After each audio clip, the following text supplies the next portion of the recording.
made it here today. I am John Donvan, your host and moderator for this Intelligence Squared debate, this digital virtual debate in that the arena is virtual, but I'm real and our debaters are going to be real. And for sure, the argument is going to be real. We are recording this debate on Thursday, May 21st, 2020, and we are releasing it, though, live to you right now. And our topic relates to this thing that we're all living through together, the coronavirus. And we know that a lot is being said about what's going to change forever as a result of this. The areas where, when this is over, we will never quite go back to the way that things were before. That workplaces will be different, that retail shopping will change forever. The way college students study may never be the same again. And then there's the question we're going to be taking on, which is who gets to be number one in the arena of great power competition? We Americans, or at least many of us, are accustomed to the notion of American primacy. We're the nation that in a crisis the rest of the world has to hear from and turns to and often needs to heed. But now there's an argument that the coronavirus crisis is opening the door for another nation to move up while the U.S. moves down. And that nation is China.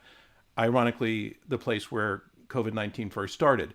China has been maneuvering for advantage during this crisis, very publicly sending help and aid around the world, and also trumpeting its claimed conquest of the virus as an example of the Chinese government's way of doing things being better. Basically, usurping the role of the so-called indispensable nation that has long belonged to the United States.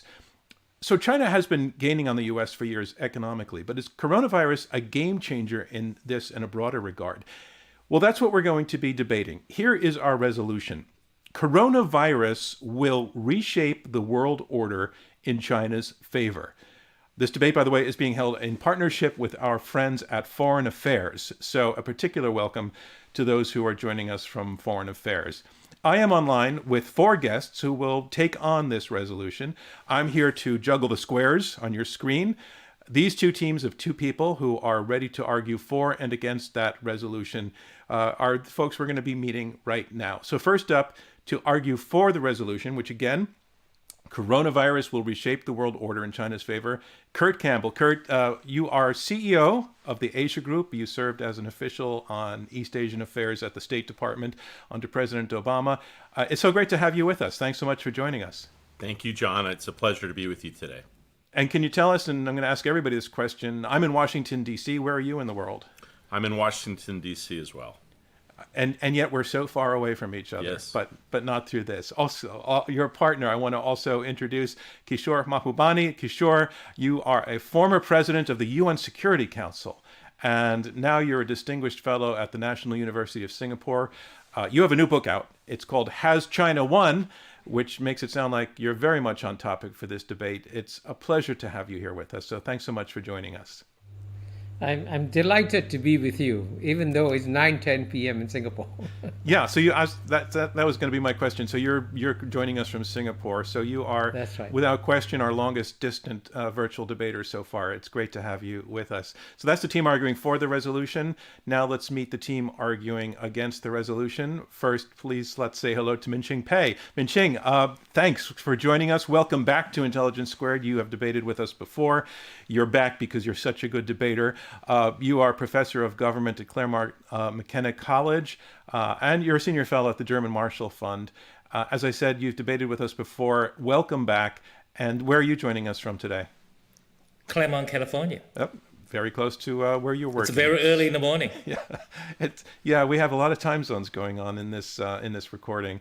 And finally, I want to welcome to the debate, also arguing against the resolution, Susan Thornton. Susan, you served for nearly 30 years in the State Department, where you're now retired, and you were an official on East Asian affairs. Again, so this topic is it's your specialty. You're now a senior fellow and visiting professor at Yale, and you've debated with us before as well. And as with Minxin, we have you back because you are so good at this. So I want to thank you for joining us. Final question to you. Where are you at in the world right now? Well, John, I'm in Lisbon, Maine on a farm. So it's a pretty nice place to weather COVID-19. I know Lisbon, Maine. I used to live up in Maine. My first job in television, I lived in the town of Poland Spring, actually. Oh, yes. Not I far. used to bathe in Poland Spring water because that's the water that everybody the in best. town It's had. the best. Yep, absolutely. It's literally true. All right, those are our 4 debaters. Again, our resolution is coronavirus will reshape the world order in China's favor. As always, our debate's going to go in 3 rounds. And then we count on you, our online audience, to decide the winner. And you do that by voting. And here's how that works. You will be asked by me to cast 2 votes, one in just a few seconds before you've heard the arguments, and then another one after that, after you've heard all of the arguments from our debaters. And we give victory to the team whose numbers change the most in an upward direction between the first and the second vote. Basically, whoever changes the most minds will be declared our winner. So now it's time to cast your first vote. Pay attention to the chat box for 2 reasons. One is we would love to have you, and this is something that's been happening in our digital debates. We've had sort of a running second debate going on in the chat box by you, our listeners. So pay attention to the chat box throughout, but pay attention to it now specifically, because you're going to see a link to vote. One of our producers should have just sent it. You click that link, or if you don't see the link, don't worry about it. You can also go to our website. That's iq2us.org/vote. IQ, the number 2us.org/vote. And when you click the link or get to that URL, you'll see 3 options. They are for the resolution, against the resolution, or undecided. The resolution will be spelled out there. Coronavirus will reshape the world order in China's favor.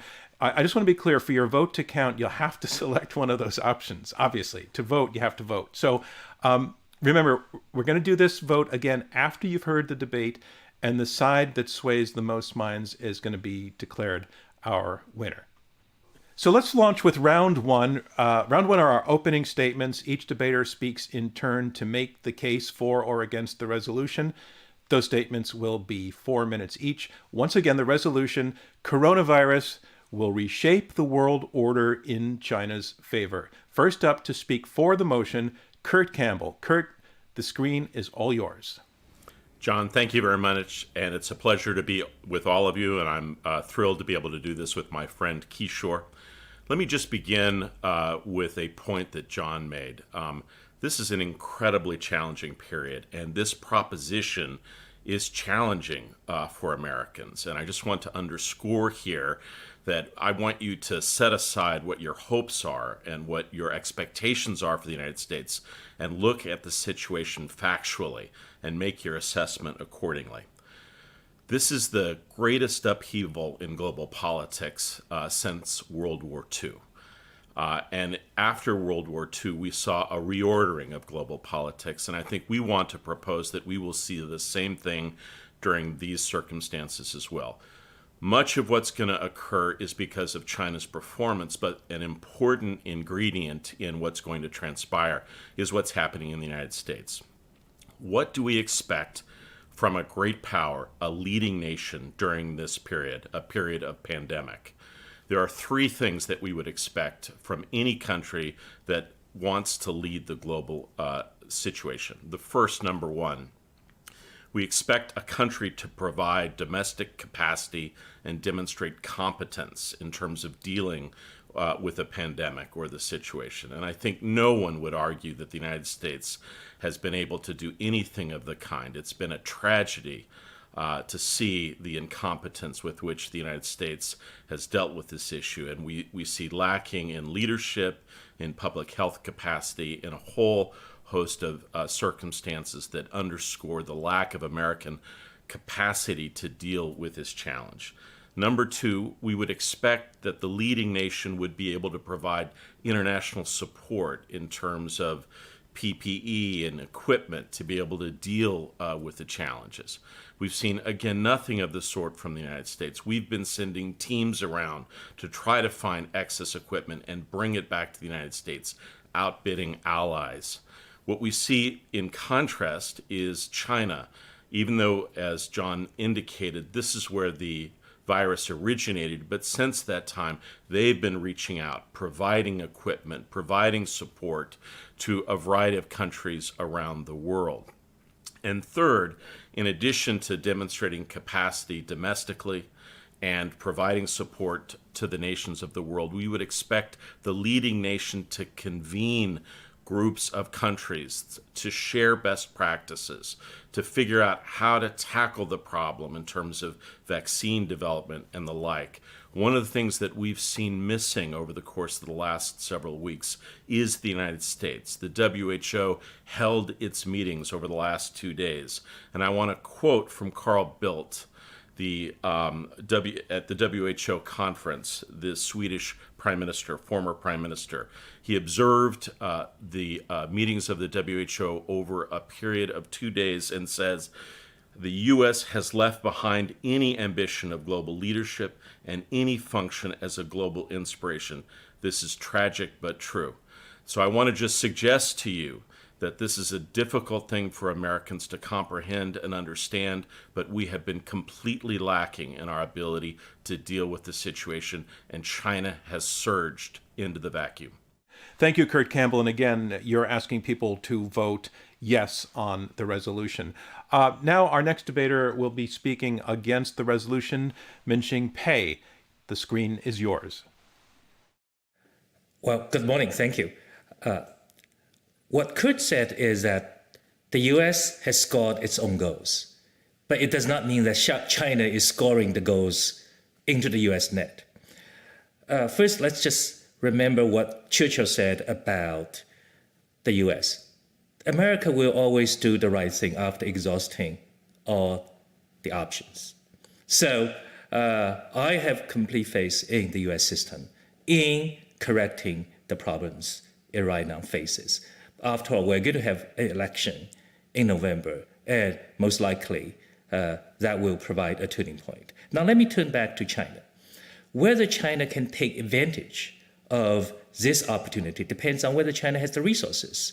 So even when we look at the short term, China does not have the resources to so-called do the surge into this vacuum left by the current U.S. stumbles. It's too early for China to declare victory. The virus keeps popping up in China, even after it has been rather quickly contained. And in the short term, China faces enormous economic difficulties. The economy is still not at full capacity. Foreign trade is virtually paralyzed. And China's this economic shock has left 70 million people in China unemployed. So I just simply don't see in the short term whether China has the capacity to invest in the so-called global opportunities to increase its economic influence. Then when you look at the medium term, you also need to ask this question: does China have the capacity and the resources? My answer is no. Let's remember that China is still a very relatively poor country. Its middle income, per capita income, is 1/5 of that of the US. The size of the Chinese economy is still 2/3 of the US, despite 40 years of rapid economic growth. 40% of the Chinese people still live in the countryside. And when you look at China's economic trajectory, you cannot be very optimistic either, because the main driver of China's economic growth are all losing steam. It's losing the cost of cheap labor. It is now facing the backlash against China in terms of its trade practices, not just from the US, but from other trading partners. And it needs to invest enormously in its domestic capabilities to upgrade its technology. So when you look at sort of China's economic trajectory, you should not project China's future on the basis of its past performance. And finally, let's look at China's domestic problems. China faces enormous challenges of domestic unrest, especially in Xinjiang, in Tibet, and also in Hong Kong. What keeps Chinese leaders up at night is not that its grand vision for a new world order will not happen, but rather the fire at home. So I urge you to vote for the proposition that China will not take advantage of this opportunity and become the number one in any time in the future. Thank you very much, Minxin. And that resolution again, coronavirus will reshape the world order in China's favor. We've just heard Minxin argue against the resolution. Our next speaker, Kishore Mahbubani, will be arguing for it. Coming in from Singapore, Kishore, the screen is yours. Thank you. It's such a pleasure to be with all of you. And I would like to put across 3 points, which I think will also reinforce some of the points that my partner, Kurt, has made. The first key point is that the reshaping of the world order in favor of China, which is happening now, will be seen by future historians as a perfectly natural development. From their longer perspective, they will note, as the British historian Angus Maddison has done so, that the two largest economies of the world from the year 1 to the year 1820 were always those of China and India. So the severe underperformance of these societies and the rest of Asia in the 19th and 20th centuries was abnormal. Indeed, it was abnormal for China and India to have less than 5% of the world's GDP in 1950. So we are returning to the normal world when China develops the number 2 or number 1 economy in the world, and size generates influence. And here my response to Pei Minxin, if you want to look at past performance, look at the past performance of the past 2,000 years. It'll give you a clue of where China is going. And of course, but as Kurt said, the incompetence of the Trump administration across several dimensions has also enabled Chinese influence in the world to grow. The second key point is that the shape and nature of the world order, the key words here are world order, will be determined by the perceptions of the world, especially the 6 billion people who live outside the US and China. Now, for several decades, most of these 6 billion people were happy to live in the 1945 rules-based order, which was generously gifted by the West, by America, to the world. And for several decades, the US was a wise manager of this order, allowing other countries, including China, to grow and thrive. But now, there is no doubt whatsoever that the Trump administration has turned away from this 1945 rules-based order, walking away from important organizations like the World Trade Organization and the World Health Organization. Now, the 6 billion people in the world who have benefited from this world order, gifted by the West, want to retain it. And so does China.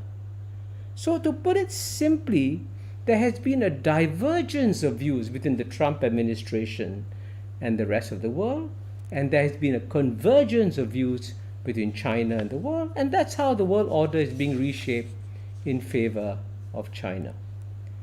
And my third point, in the eyes of the 6 billion people who are watching COVID-19, there is no doubt that after the initial missteps in Wuhan, China's overall management of the COVID-19 crisis has been far more competent than that of the US. And one statistic illustrates this.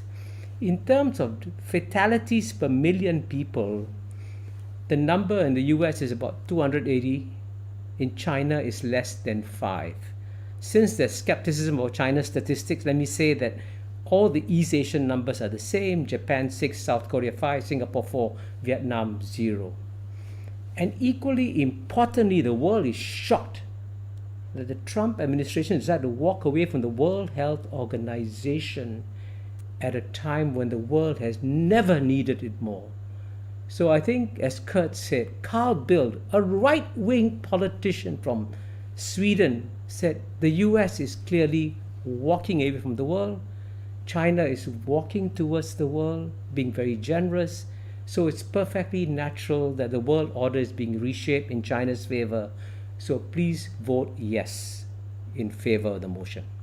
Thank you very much, Kishore. And our final statement will be an argument against that resolution, and it comes from Susan Thornton. Susan, the screen is yours.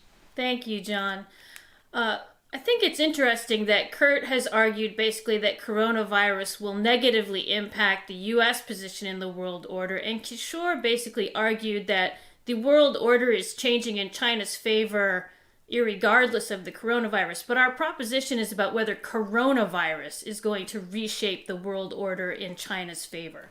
So the question is whether this pandemic will translate to increases in China's relative influence, in its economic growth, its stability, security, and most importantly, its attractiveness or its soft power.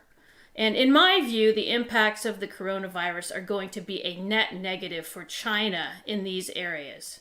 It's true that in some cases there could be opportunities for Chinese gains, and in some cases maybe even filling a vacuum that the US has left. But again, I think China is unlikely to be able to capitalize on these opportunities, and we've already seen evidence of that. So my partner Minxin has already talked eloquently about the impact of the virus on China's economic growth and political stability, and the issue of China's credibility in this coronavirus pandemic. These are obviously areas where the virus is presenting major challenges to China's domestic situation and to its ability to continue its rapid rise in the international system. But I'm going to focus my argument on China's external relations and how it is seen by other countries in the context of this pandemic. If we look at the issue of rising or falling influence and reputation, it's pretty clear that China has taken multiple reputational hits at the hands of the coronavirus.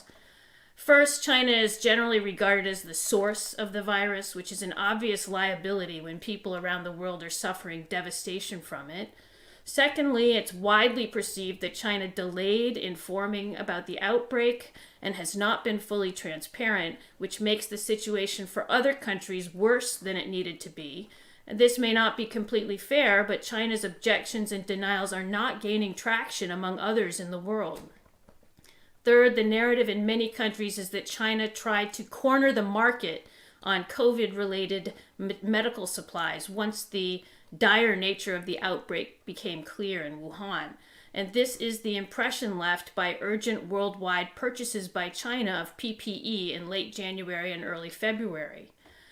Minxin spoke about the impact on China's domestic economy, but the pandemic has highlighted bottlenecks in globalization and international supply chains that countries around the world are now looking to remedy. Japan is looking to reshore production from China, as are US and European chemical manufacturers and many others. So this will lead to disinvestment from China at a time of grave economic volatility. The pandemic has also been damaging to China's signature Belt and Road Initiative, as multiple recipient countries are looking for workouts amid distress in their financial pictures.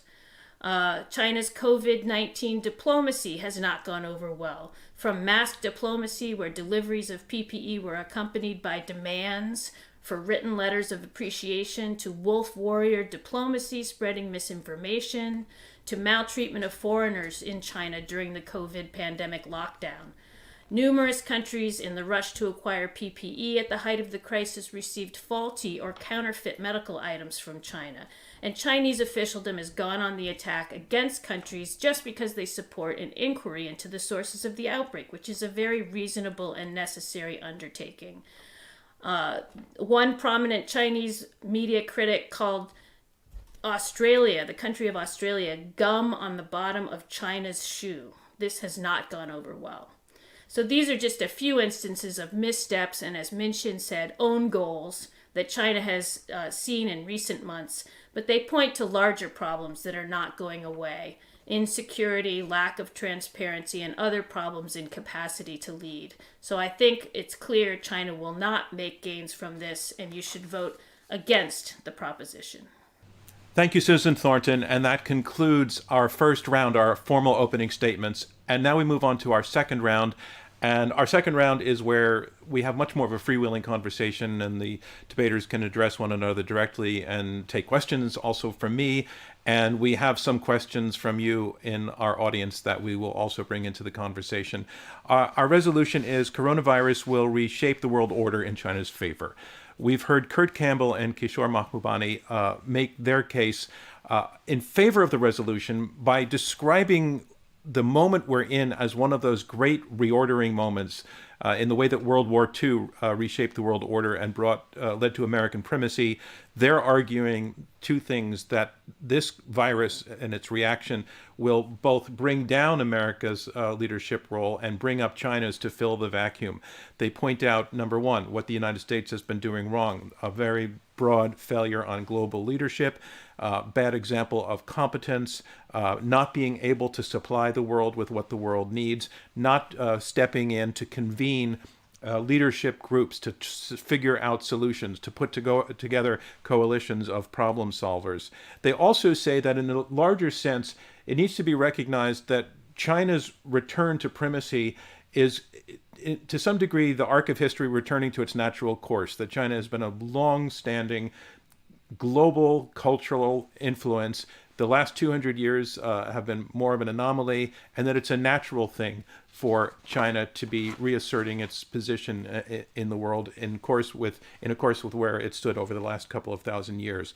They finally say that the decision, the determinant of whether America leads the world is not up to America alone, but there are actually 6 billion people in the world who need to see America as the leader of the world, and that's not happening, particularly as they say that the Trump administration has made it somewhat clear that it's not interested in that role with an America First policy. And they cite as a specific example walking away from the World Health Organization funding requirement in the middle of a pandemic, as an example. The team arguing against the resolution, Minxin and Susan Thornton, they say, yes, the United States has not done very well at the outset, but that the United States can course correct, that's doable, that the United States has done that before.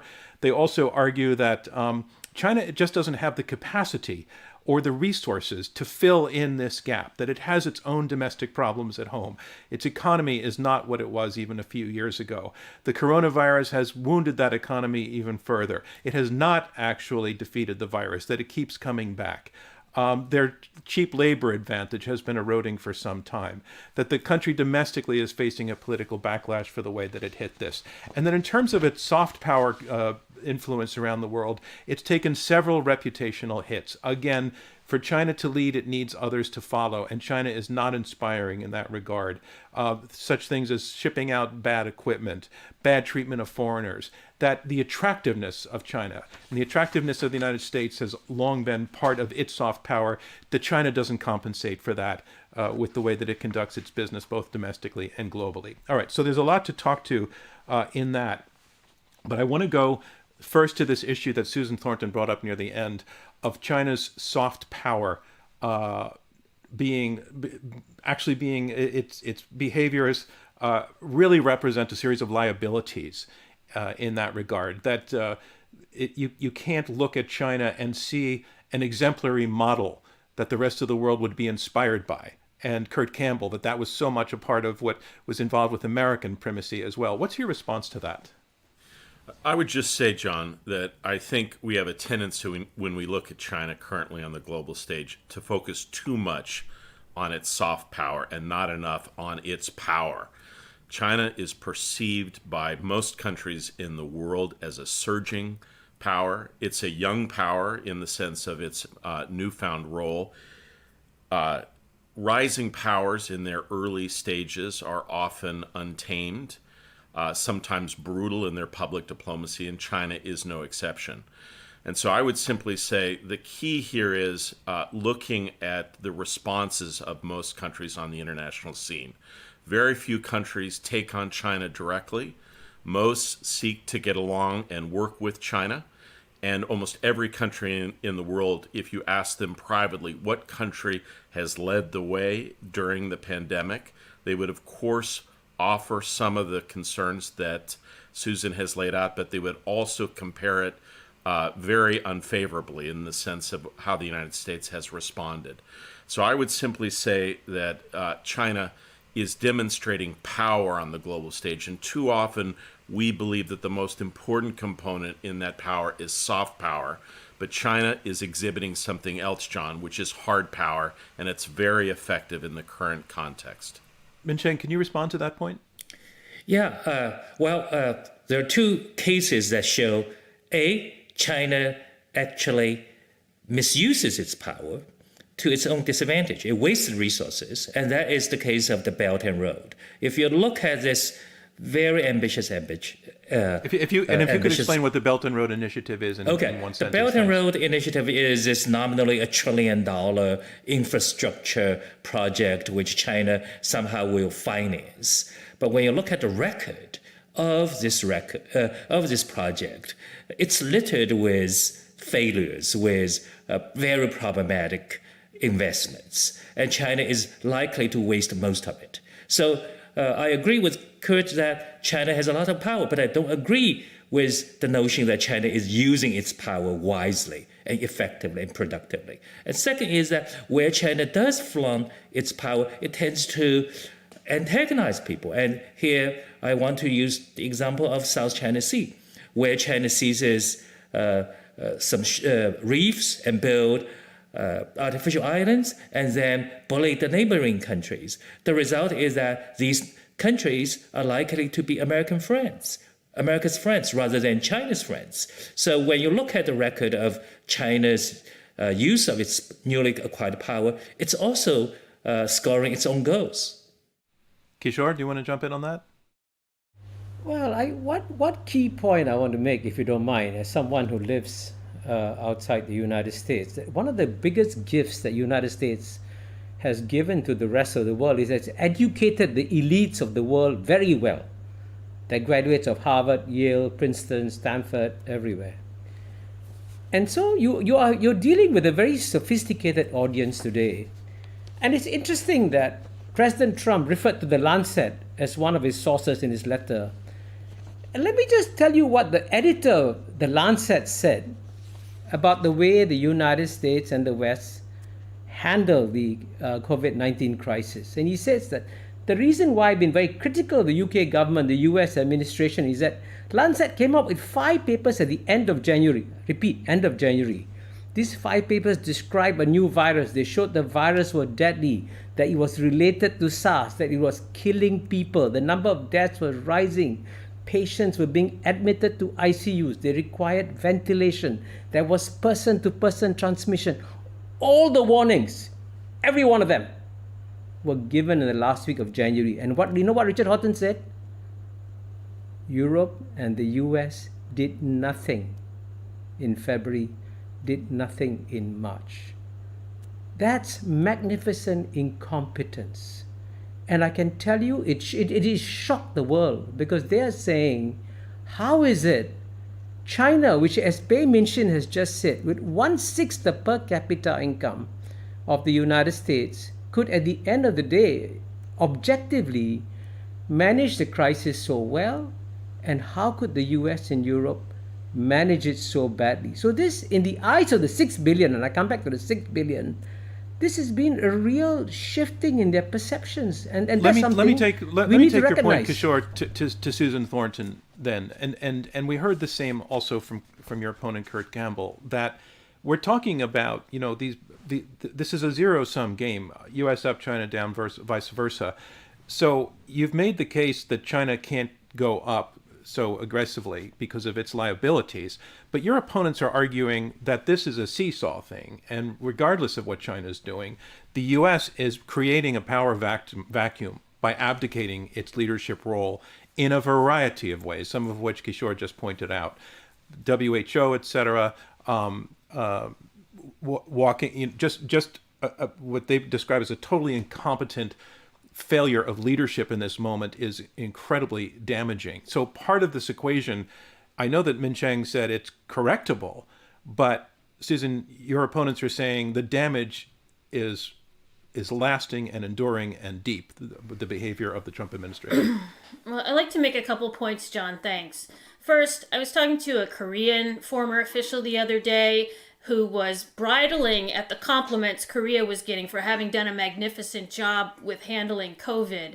And he said, look, we don't really know who's doing a great job on handling COVID. It could be that the Swedish answer is the right answer in the long term, and we won't know for a long time. So I think it's important to state here that, yes, the U.S. looks like it's fumbled early on, and yes, it looks like the Chinese have handled it, but it's an open question as to where this is all going. Secondly, I think, look, we're here to talk about whether or not this coronavirus is going to advantage China. And in order for this coronavirus to advantage China, it's going to be able to need to convert U.S. fumbles and stumbles into something positive for itself on the global stage. And I would argue that they've absolutely failed to do that. It's quite surprising, actually, because China is generally fairly opportunistic and is able to take advantage of weaknesses on the part of other countries. But because of this nature of this coronavirus, the way it's unfolded, the ham-handedness with which they've approached it as a competition with the U.S. instead of trying to approach it as a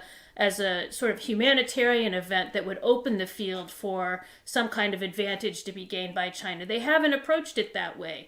I think it's shameful that both the U.S. and China have approached this coronavirus pandemic, which is such a catastrophe for the world, as a zero-sum competition, as you just mentioned. It's absolutely not a zero-sum competition. It's obvious that we should be cooperating, and the fact that China can't step up and take advantage of the U.S. attitude in this crisis and show that it's ready for cooperation and reaching out to other countries and doing a better job with its diplomacy, I think just points to the fact that its power may be has been rising over the last several decades, but in this moment where they could convert U.S. failures to something dramatic, they are unable to do it, and they're going in the opposite direction. John, I have to push back at this.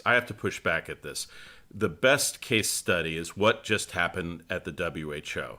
Susan's saying somehow China's not trying to address the challenge directly.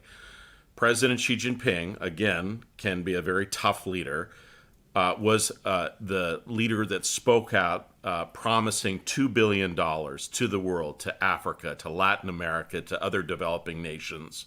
In contrast, President Trump did not speak. No one from the United States did. Instead suggesting that we were going to withhold further funding to the organization unless there are whole-scale changes, which the overriding group of nations that represented in the WHO rejected.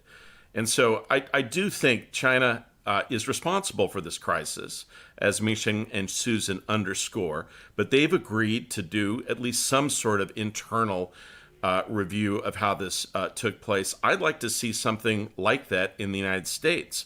Do you think the Trump administration is going to allow a serious review of the mishandling of this crisis during its first 2 months along the lines that Kishore has laid out? Of course not. We've fumbled this from the start, and we are rejecting any sense that we want to play a leadership role during this crisis that is engulfing the world. Minxin, do you want to respond to that? Yeah. Well, Kurt has made a very persuasive case that the U.S. has really dropped the ball during this crisis, but Kurt has not really made a persuasive case that China is taking over. Just let's look at the $2 billion offer. It's $1 billion Minxin, per can I year. stop you for a second? Do you find the case, just so I know what your baseline is, do you find Kurt's case that the U.S. has really dropped the ball solid and credible? And I know you're saying that... Absolutely. Okay. I agree with, but I simply do not believe that Kurt has made any progress in convincing me that China is taking advantage of the U.S. stumble, and China has the resources, the capacity to create a new world order afterwards. Let's just look at the $2 billion offer China has made. It's not $2 billion a year, it's $1 billion per year. And China has not really made it very explicit. The $2 billion would be going to WHO. It's a very general commitment to fighting COVID. So if you, and then it's really, even when you look at WHO's budget. WHO has about $9 billion. So even when China contributes $1 billion a year, and that's actually not appears to be the case, China is still a minority contributor, or contributes to roughly 1/8 or 1/9 of WHO's budget. So it's way too early to say that China is very effectively filling the vacuum created by the US. Kishore, so you have your opponents conceding that the U.S. hasn't done very well on this, but insisting two things. So One is we, the so U.S. we can have won still- half the we have won half the debate already.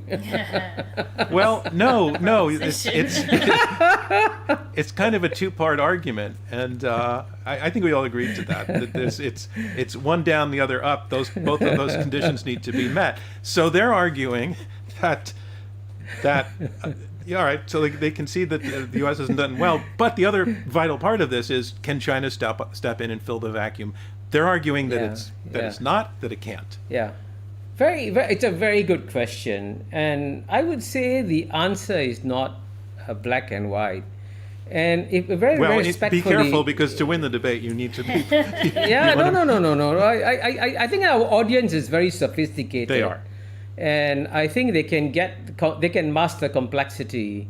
And I would say the narrative that you get on what China is doing with the rest of the world, certainly if you read the Anglo-Saxon media, you get a very negative narrative. Just to give a concrete example, and Minxin reflected it in his statements, he says the Belt and Road Initiative is a complete waste of money, trillions of dollars are going away.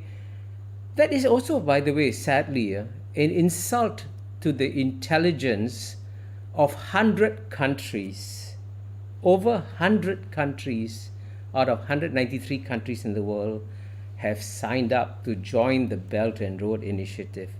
And why do they sign up to join the Belt and Road Initiative?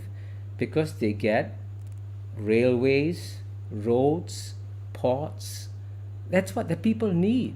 And the people's lives are being improved.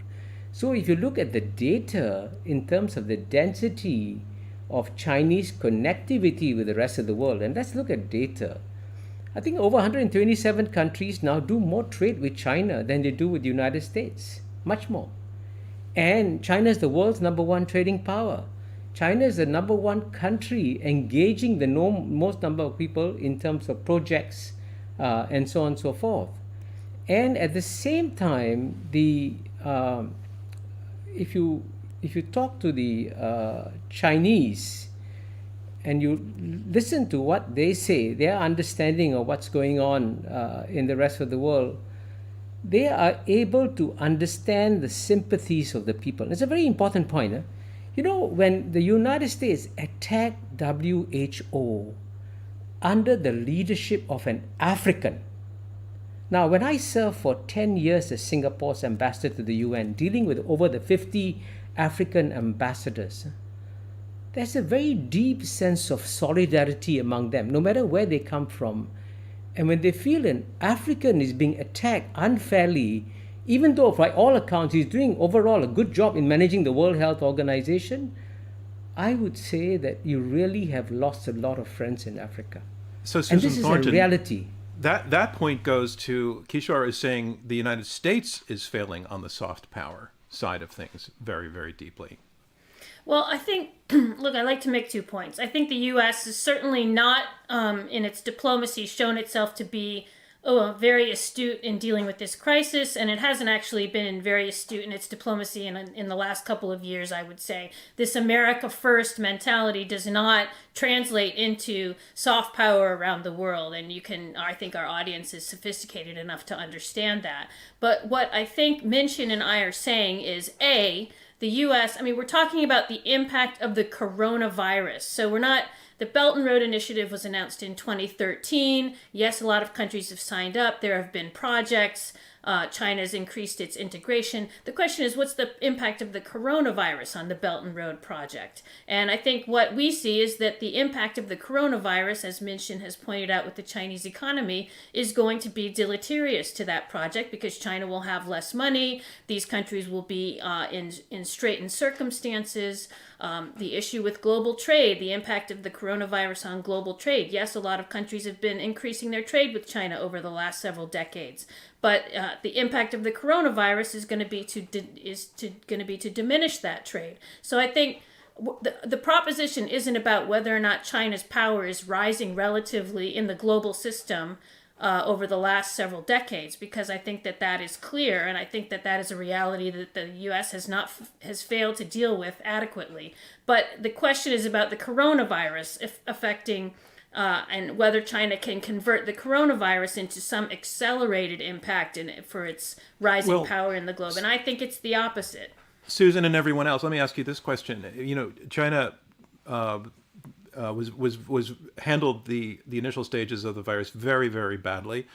They tried to suppress information, famously punished physicians who were whistleblowers, one of whom passed away and became a hero, and that was a very, very big public relations disaster for China.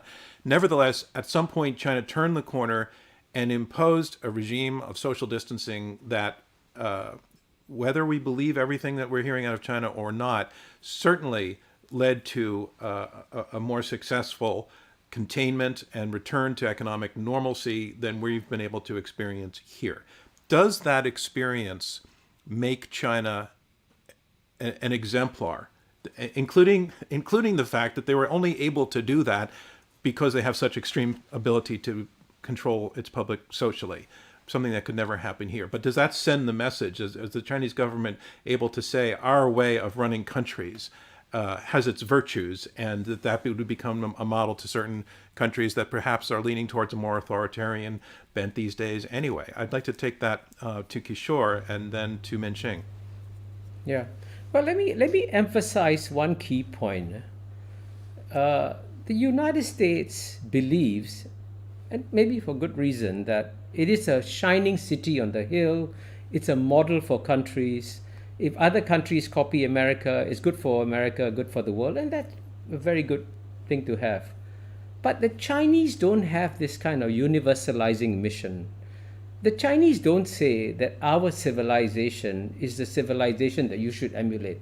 They say the Chinese civilization is good for the Chinese people, and you can have your own systems, and you can thrive, and we can work together. And for the rest of the world, it's actually easier to deal with a China that is not exporting its model to the rest of the world. They say, we will do what we have to do, you do what you have to do, and let's work together for mutual benefit. And the number, if you look at it, let me just give you a very simple example. When was the last time Washington, D.C. hosted a summit meeting where all African heads of state turned up? I can't think of it. China, no, not all turn up. But when China hosted it, they all turned up and they all signed agreements and they got things done. And, if you listen, Susan, you mentioned, it was very sad, the incidents in Guangzhou that happened. But, you have things like that happening everywhere. You can have a black African-American jogger shot in a city. You can have people suffering these things. But if you look at the African continent as a whole and its perceptions of China, and I would tell you, since you emphasize, has COVID-19 changed anything? I would say yes, because the Africans know that they are in deep trouble. There are very few people now assisting them in real terms. China is sending plane loads. That makes a difference. That's COVID-19 result. Minxin, what I heard in Kishore's answer is that I heard Kishore saying China doesn't actually aspire to be an exemplar. It aspires to have influence, but not by offering itself as a model of behavior. So I'm not sure if that undermines the point of my question, that their ability to have such extreme social control enough to have done massive amounts of social distancing and frankly lock down and if not lock up, taught the lesson to potentially authoritarian regimes around the world. But hey, China's got some things figured out. Well, I think just want to pick up on what Kishore has just said. Those countries in Africa may like to have PPEs from China, but I'm sure they're not inviting the Communist Party over to run their governments, because there's a limit to what China's appeal can be. China's sort of late-stage success in containing the the coronavirus in China, adopts some methods that we should consider about adopting as well, because they turned out to be quite effective. But then China's success comes in a package. That is, if you really cannot pick the outcome China has produced without picking its system as well. So if you want to sort of have the kind of effective response to China even after initial stumbling, you have to have the surveillance state. You have to have the Communist Party watching everything you do. You have to have your internet censored. I don't think many people in the world would like to live under a system as I described. I want to go to some questions, and we have a question submitted to us by fans of Intelligence Squared. This one comes from Herat, Afghanistan, Mateen Hakimyar. Mateen asks, what's the future of interests like Japan, South Korea, and Australia that are now under the U.S. security umbrella in a post-COVID-19 era when the great power competition escalates? Will they be forced to choose sides among the U.S. and China? And if so, which side would they choose? And Susan, I'd like to take that question. We can all take a crack at that question, but I'd like to take it first to you. These traditional allies, traditional for the last 70 years of the United States, are they going to be forced to make a choice post-COVID-19? Again, I recognize that we're talking about trends that have been in some place for some time, but we are talking about COVID-19 as being a catalyst for this process. So post-COVID-19, will these traditional allies be put in the position of having to choose between China and the United States? Well, I think if you're talking about that kind of a choice, you're assuming that this so-called great power competition is going to lead us into some kind of global bipolar rivalry, which I frankly don't see happening. I don't think that's the direction that the transition of the international system is going to go in. I see a fragmentation of the system, an evolution and a rise of multiple different regional centers and other countries coming up to take leadership roles and actually not having a clear leader of the international system, which I'm quite worried about. But let's say there is this bipolar rivalry that you paint here. I don't think countries will choose, and I don't think they'll have to choose. I think they will find ways around choosing, and they won't want to choose. And one of the things that happens in this kind of situation is that actually the targets of the rivalry end up getting more agency and have more choices and can sort of work things to their own advantage in some situations. And I think that is going to be what happens if there's the case of this bipolar rivalry, which again I don't see that that's going to be the evolution that we're going to be going in. So you're saying it could potentially be a false choice. I want to take that to Kurt Campbell again. If we're talking about this changing, what you're saying is clearly changing dynamic. Will it affect alliances and choices that our allies have to make? I think many of these countries have tried, John, to strike a balance for decades. They want close economic relations with China, and they want allied relations with the United States. I think one of the challenges for the United States has been many of the leaders in the United States see the competition with China in Cold War terms, and that countries will be with us or on the other side. I think China probably has a more nuanced view and seeks to have influence with a variety of countries and doesn't want, at least at this juncture, to put countries in a situation where they have to choose between one or the other. I think the United States, I agree with Susan that that's something to aspire to, but we see some leaders in the United States trying to say, look, you've got to choose between Beijing and Washington. In that set of circumstances, many countries will say, no, I refuse to choose, or will try to blur the options, so to speak. I do want to say back on the point that you raise about power. I think what is not well understood, the measurements of power in the past have been military capabilities, nuclear weapons, and the like. I think this particular juncture is about doing what it takes domestically to solve the problem. And as you underscore, the steps that China took at the outset were terrible, but since then, they've demonstrated the capacity to deal with the challenge that we just have not been able to do in the United States. And that has left an impression globally. Well, what impression globally has it left? The impression globally is, yes, the steps were brutal, but China had the capacity to do what was necessary to defeat the pandemic. And the United States we still have months to go before we're able to make any kind of judgment one way or the other. And if we concede that's correct, that China left that impression, what impact does that impression have on the issue that we're discussing of reshaping the world order? I think what Kishore indicates, privately, many countries are shocked at the lack of capacity that the United States has demonstrated.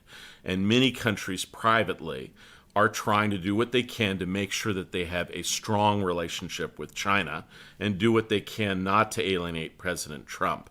But overall, most countries seek to have a strong, predictable, harmonious relationship with China where they're able to take full advantage of economic and commercial ties.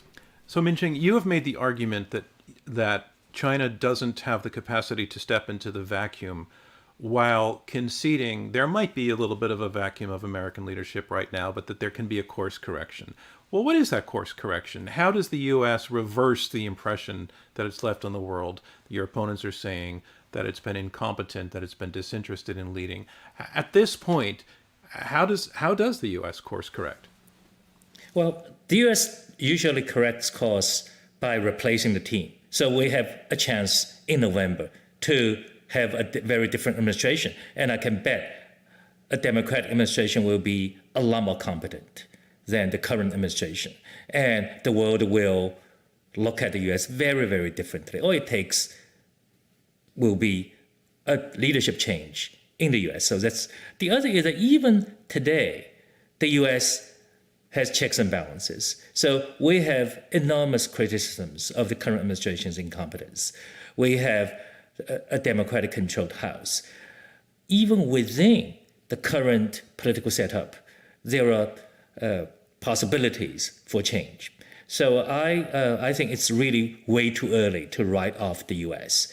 Since Kurt referred to World War II at his opening remark, let's not forget that the U.S. did not really do that well at the first 2 years of World War II, but it quickly turned around. And I guess this is really a very solid historical record for us to rely on to make predictions about the future. So, Kishore, one answer that we just heard from Minxin is that the U.S. can fix all of this with an electoral shift, a change, come November. That would represent a very, very sharp turning point. Do you think that that's plausible, that things could turn around quickly in this trend that we're talking about? Well, I hope Minxin is right. I hope that Biden wins. I'm not supposed to say that. And I hope things get better. But I think I want to make a very fundamental point here, that the reason why, in many ways, the US has done so badly in managing COVID-19 is due in part to bad leadership. In part is due to some structural failures in the US system. And I talk about it in my book, Has China Won, by the way. The US is the only major developed country where the average income of the bottom 50% has gone down over a 30-year period. And there are many structural challenges in American society that you cannot just fix through a change of administration. And you know, the one critical thing here is that in a crisis like this, you need strong institutions of government, strong federal institutions. And as you know, since the days of Ronald Reagan, where he said government is not the solution, government is the problem, there has been an erosion, sadly, of the capabilities of some key institutions. And you saw that with the FAA in Boeing, you saw that with the FDA in the COVID-19, you see that with the CDC, sadly. CDC was the most highly respected organization in the world. So the rest of the world yes, some of it you can possibly say is due to the Trump administration, but there are also other structural challenges that America has to deal with, and I don't think you can change it overnight. And I want to just say that another important point, just to in a sense balance the picture. I participated in something called the launching of the Edelman Trust Barometer a few weeks ago. And the country where you have the highest respect for government in the world today, according to the Edelman Trust Barometer, is China, because the Chinese people perceive that they're dealing with a competent administration that they have. So the level of competence overall, sadly, and I say this sadly, in the US is perceived to have gone down, in China is perceived to have gone up, and that's also shaping the rest of the world's perception. And I think that's another factor that has to be taken into consideration. I want to go to another question. This comes from Lucas Nieuwenhuis, who is associate editor of the US-based China blog Soup China.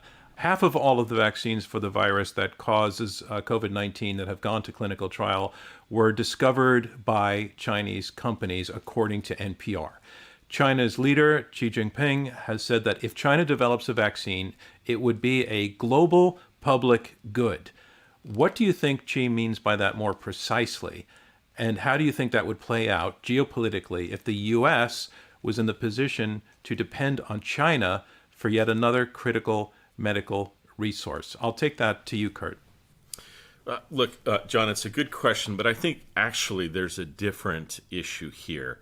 I think what the president is indicating, President Xi Jinping, is that if China discovers this, that they're going to take steps in global institutions to ensure that the world is vaccinated. And I think he said in his speech, as long as there are pockets of the pandemic somewhere, they threaten all of us anywhere. And so I think they're taking a globalist view with respect to how to think about treatment. I think in contrast, President Trump and his team have taken a very narrow set of steps. Vaccines only for Americans and not thinking about the global set of responsibilities. That's perfectly fine if you don't aspire to global leadership. But you cannot have it both ways. You cannot say we're only going to take care of our country and expect others in the world to respect and admire you. I'm glad you took that crack at the answer, but I'm also still quite drawn to the essence of the question. If China has the vaccine, the one that's going to work, I know it's hypothetical, but it's an interesting one. Where does that put the U.S. if the U.S. needs to rely on China to stop this thing? Look, I don't believe that the Trump administration would be in a situation where they would accept that. I think they would continue to work to try to develop an American vaccine more generally.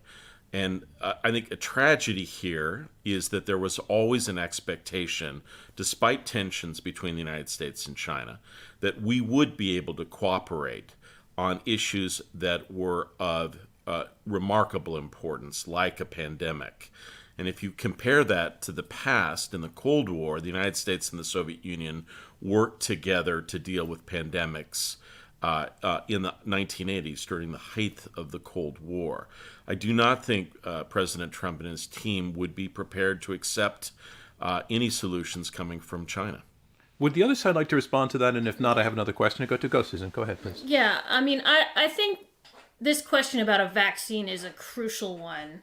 Because there's no way that we're going to roll out a vaccine, no matter who comes up with the winning vaccine first, to the global population without a joint effort between the United States and China. It's just not going to happen. I mean, these are the two countries with the most capacity and resources on the planet, and they would certainly have to work together in order to get this vaccine rolled out. And what you see now, unfortunately, on both parts, and which is the reason why I'm arguing that both countries are losing from the coronavirus, is that they're fighting over who's going to have the vaccine, who's going to come up with it first. It's a competition rather than a point for cooperation. And that just diminishes the global leadership on both sides. But Susan, if you look at what took place at the WHO, the Chinese detailed specific plans about how they wanted to work with international organizations to distribute and to deal with the vaccine once it's developed. The United States was not present, rejected the premise, and President Trump and his team has basically said, we're going to take care of Americans. So the challenge here is you cannot have it both ways. You can't say we're the global leader and then don't spend any time trying to develop a plan that at least China tried to do, imperfectly, I would acknowledge, but tried to do in the WHO as part of an effort to address anxieties globally that the coronavirus has spurred. Yeah, I'm not trying to defend the Trump administration's approach to the international collaboration on this. I'm just saying, I've been privy to Chinese rhetoric and plans and pronouncements for many, many, many years, and a lot of times things don't work out quite as they have been set out in international meetings. And I think this is a problem for China's global leadership going forward, and it's a point that it's one of the reasons why a lot of countries just fail to trust China's words. Look, I think we can all agree that there are elements of China's rise that are troubling, that is going to cause other countries to rally around. But the proposition here is what's going to happen in the vacuum, at least in the immediate term. And we're proposing, Kishore and I, that China is surging into that vacuum. And I think that's just undeniable in this set of circumstances.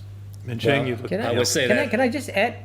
Let me have Minxin and then I'll come to you, Kishore. Because I think China is surging into that vacuum with rhetoric. So it's a rhetorical surge. We should not just listen to what China says. We should see what China does. And based on what Susan said, is that China's past actions really have not really matched.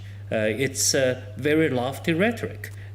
Kishore. Can I just add to reinforce what Kurt said? If you read the articles being published in Nature, in the Lancet, they actually describe very well what the Chinese scientists are doing and how they're collaborating with the rest of the world. So if you want to just focus on COVID-19, and especially as Kurt said, what happened recently at the World Health Assembly in Geneva, the perception of all the countries was very clearly that China was stepping up and saying, can we work together? That's the message that China sent to WHO. And as you know, the Trump administration, until the last minute, it wasn't even sure whether they would vote in favor of the resolution sponsored by 120 countries. And then at the end of the day said, we will not share our patents with everybody, when President Xi has said this is a global public good. So all these important moves do affect the perceptions of the 6 billion people. And I think it's important to emphasize that what's happened in COVID-19 has fundamentally changed perceptions of the US Trump administration and of China. And of course, more positively for China. All right. Thank you, Kishore. And I want to let you know that you got the last word in the second round of our debate. We are wrapping up the second round in our conversation, and we are now going to move on to round three. Round three is made up of closing statements by all four debaters in turn. They will be brief. They will be 2 minutes each. I want to remind you, immediately after they can conclude their arguing, we're going to ask you to go vote a second time. I'll talk you through that when that happens, but stand by for that. But first, let's move on to our third round. To make his closing statement in support of the resolution, coronavirus will reshape the world order in China's favor. Here once again is Kurt Campbell. Kurt, the screen is yours. Thank you, John. In the narrowest of senses, it is undeniable that China has surged into the vacuum that the United States has left when the pandemic has come across the globe. What we have seen is a Chinese leadership that at the outset made terrible mistakes, but has sought to remedy them as best as they are able to do by providing global goods, by trying to lead in international organizations. And this is contrasted dramatically with the lack of leadership and engagement from the Trump administration.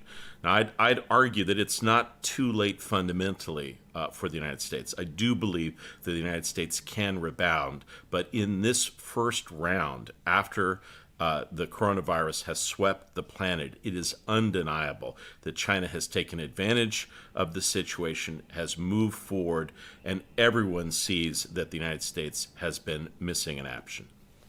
Thanks very much, Kurt. Now, I want to remind people what the resolution is as you hear these closing arguments. Coronavirus will reshape the world order in China's favor. Here to argue against the resolution one more time, Susan Thornton. Thanks, John.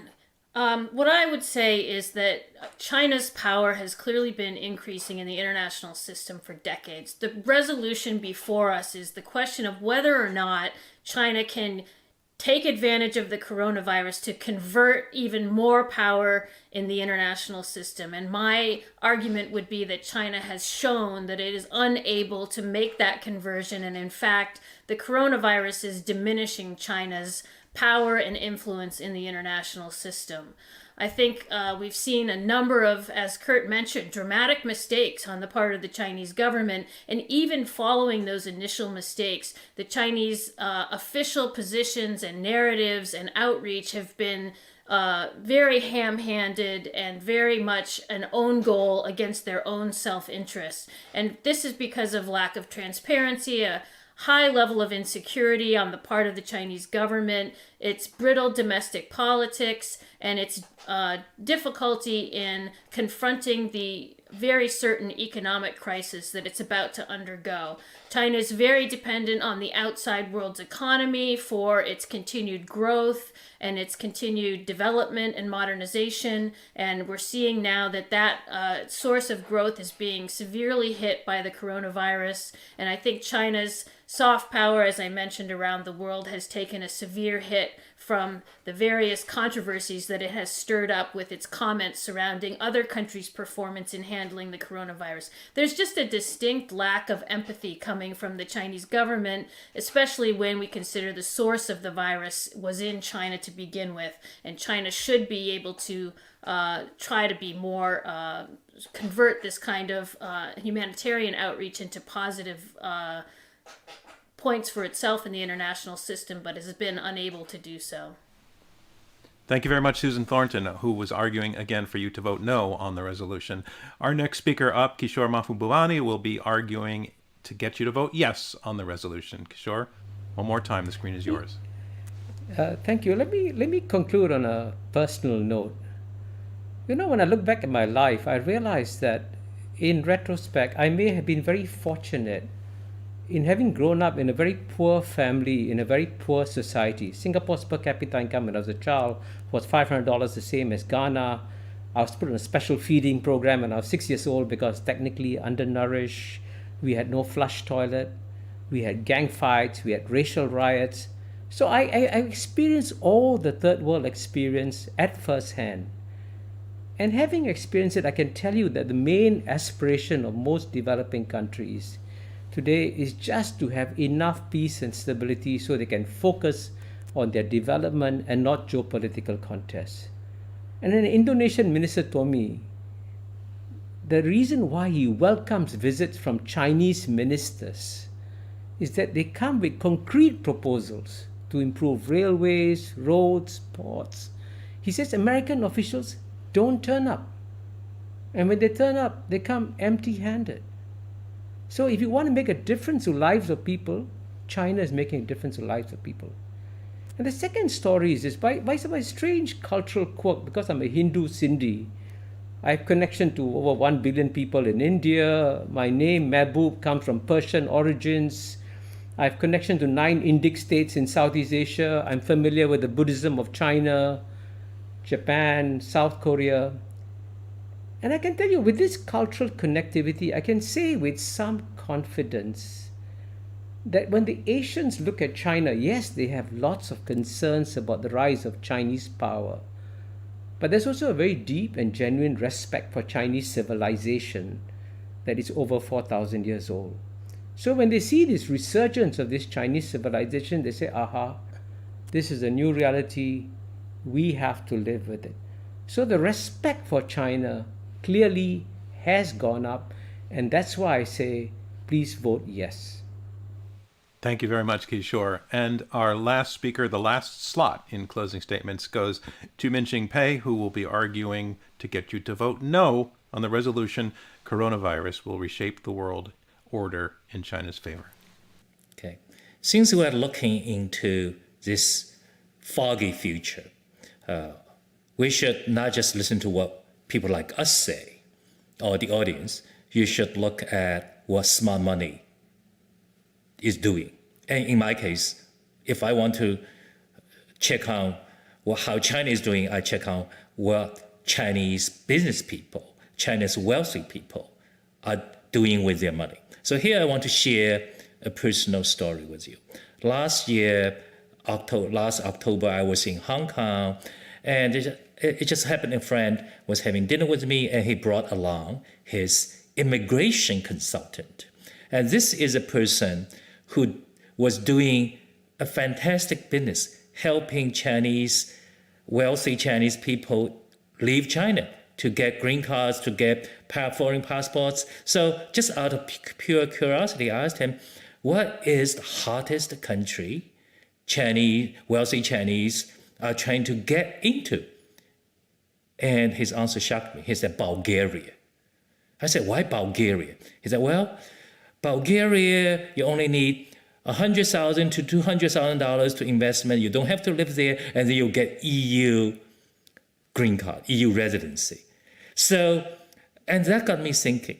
And I think if you want to look at China's future and think about how you are going to vote, the fact that China's wealthiest people, smart money, is moving to Bulgaria, that is ground alone to vote no on the proposition. Thank you very much, Minxin. And that concludes round 3 of our debate, and it also concludes the argumentation. That part is over. I want to thank Kurt and Kishore and Minxin and Susan for such a great debate, for being interesting and informative and incredibly civil.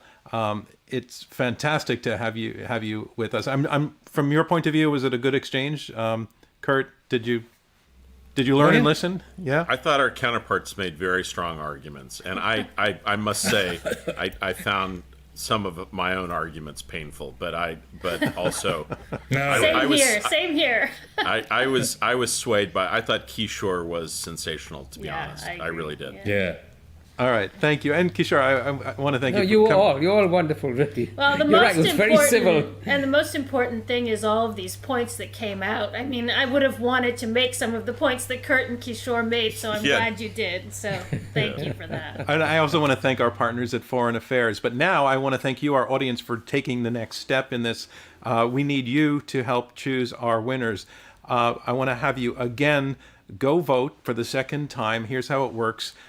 You go to look in our chat box right now. If you can see the link that's been sent to you by our producers, you click on that link and it'll let you vote yes or no, for or against or undecided on the resolution. For is yes, against is no, undecided is clearly undecided.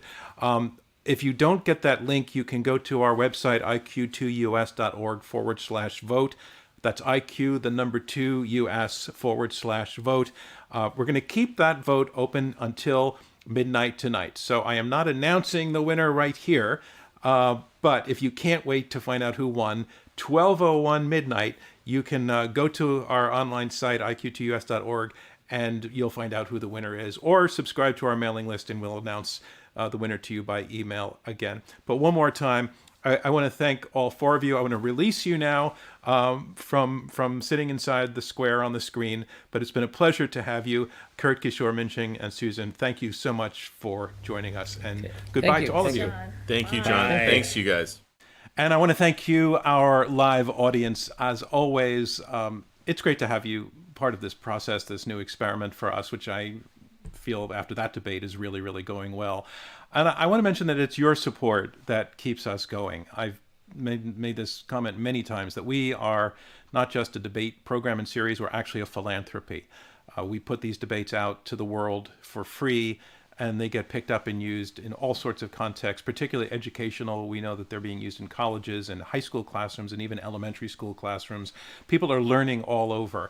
So we would like your support if you enjoyed this new debate format to help us continue to keep it going. And to help us continue innovating and keep serving as a home for real debate, even in challenging times. So if you want to support us, you can donate at iq2us.org/support, or look in the chat box right now for a direct link to support us. We hope to see you again soon. You can see all of our upcoming debates on our website or by subscribing to our mailing list. Until next time, I'm John Donvan. Thanks so much for joining us, and we'll see you at our next debate.